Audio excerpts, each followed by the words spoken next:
Assalamualaikum warahmatullahi wabarakatuh. Perkenalkan, nama saya Ilmi Majid.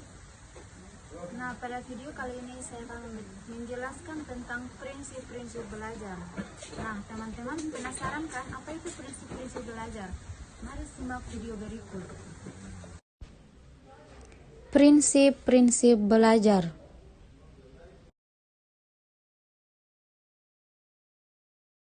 Prinsip-prinsip belajar ini ada 5. Yang pertama, guru dituntut mampu mengembangkan potensi-potensi peserta didik secara optimal. Nah, yang kedua, prinsip pembelajaran harus dapat membuat agar terjadi proses belajar siswa sehingga pembelajaran dapat tercapai sesuai tujuan instruksional. Nah, yang ketiga, bagi guru kemampuan menerapkan prinsip-prinsip belajar dalam proses pembelajaran sehingga membantu terwujudnya tujuan pembelajaran. Nah, yang keempat, bagi murid, prinsip-prinsip pembelajaran akan membantu tercapainya hasil belajar yang diharapkan. Nah, yang kelima, prinsip belajar yang dapat dikembangkan dalam pembelajaran. Selanjutnya, prinsip perhatian dan motivasi. 1. Untuk menumbuhkan perhatian, diperlukan motivasi. Yang kedua, motivasi merupakan tenaga pendorong bagi seseorang agar memiliki energi atau kekuatan untuk melakukan sesuatu dengan penuh semangat. Ketiga, motivasi adalah suatu perubahan energi di dalam pribadi seseorang, ditandai dengan timbulnya efektif atau perubahan sikap, perasaan, dan reaksi untuk mencapai tujuan.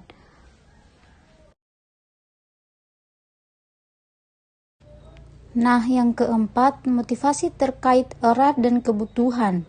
Semakin besar kebutuhan seseorang akan sesuai ingin ia capai, maka akan semakin kuat motivasi untuk mencapainya.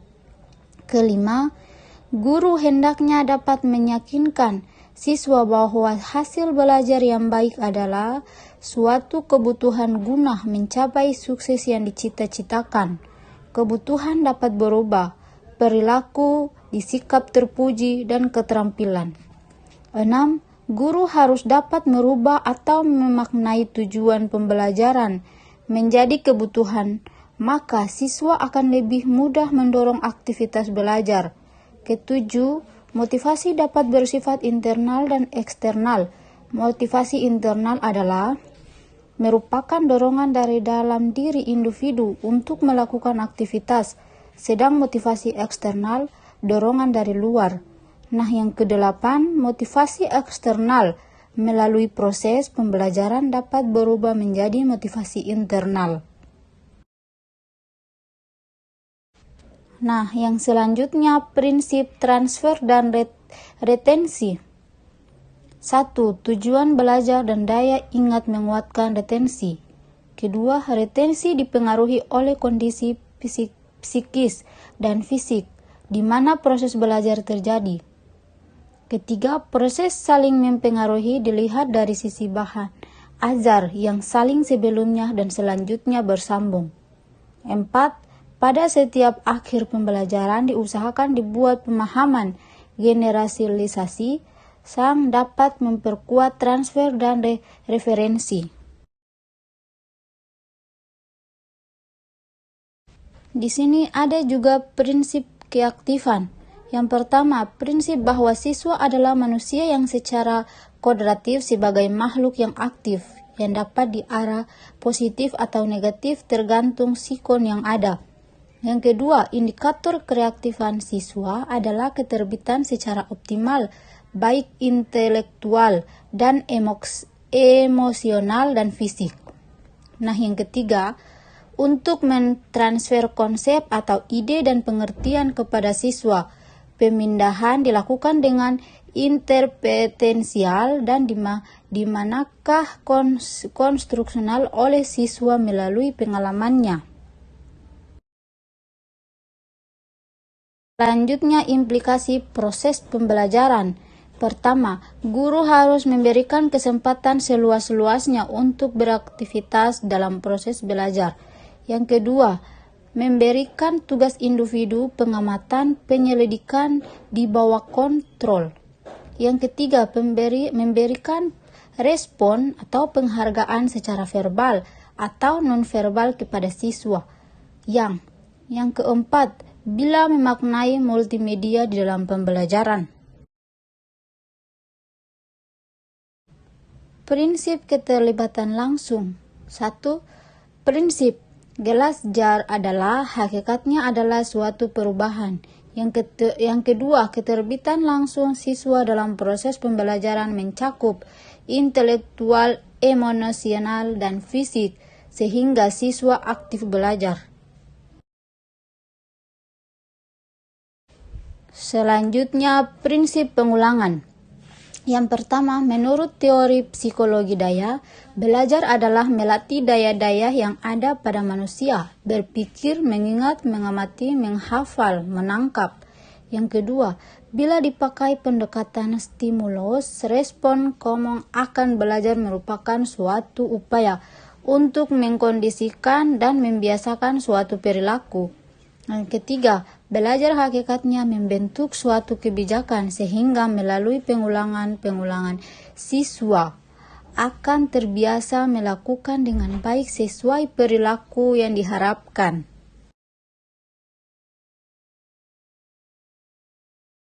Selanjutnya, prinsip tantangan. Pertama, agar butik tumbuh, maka bahan ajar dalam pembelajaran harus menantang. Yang kedua, contoh implikasi dalam pembelajaran. Yang pertama, pelajaran harus berorientasi pada arah fakta, prinsip, dan konsep. Kedua, diarahkan pada kegiatan diskusi. Ketiga, usahakan pada setiap akhir sesi atau bahan ajar siswa agar membuat kesimpulan. Berikutnya, prinsip balikan dan penguatan. Pertama, prinsip balikan dan penguatan adalah prinsip teori belajar Kinner. Menurut teori ini bahwa siswa akan belajar lebih giat lagi ketika mengetahui hasilnya lebih baik. Yang kedua, implikasinya dalam pembelajaran bahwa hasil tes atau tugas yang diberikan siswa segera dikembalikan sehingga siswa mengetahui hasilnya. Sehingga apabila kurang baik maka akan semangat belajar kembali. Ketiga, sistem reinforcement atau reward penting dan dapat memotivasi semangat belajar. Ada juga implikasi dalam proses pembelajaran. Yang pertama, berikan jawaban-jawaban yang benar kepada siswa atas tugas atau soal yang diberikan. Yang kedua, koreksi dan pembahasan pekerjaan siswa atas tugas soal dan memberikan jawaban yang benar. Yang ketiga, memberikan komentar atau catatan atas jawaban dari tugas masing-masing siswa dari tugas yang diberikan. 4.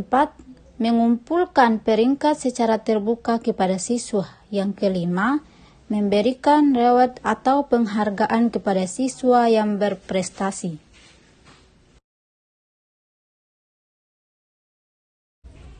Ada juga perbedaan individual. Yang pertama, peserta didik merupakan individual yang memiliki keunikan dan berbeda satu sama lain. Yang kedua, keberagamaan faktor seperti sikap siswa, kemampuan dengan gaya belajar, pengetahuan serta kemampuan serta konsep pembelajaran merupakan komponen yang berdampak sangat penting terhadap siswa dan belajar.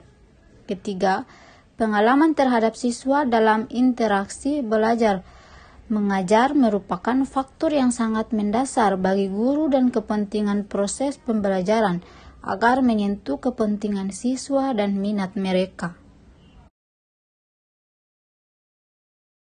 Nah, yang terakhir, prinsip perbedaan individual dan pembelajaran.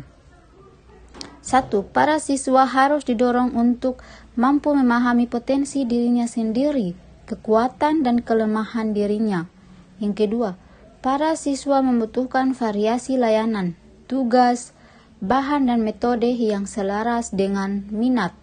Yang ketiga, kesempatan yang tersedia untuk belajar dapat lebih diperkuatkan bila mana siswa tidak merasa terancam dalam proses pembelajaran.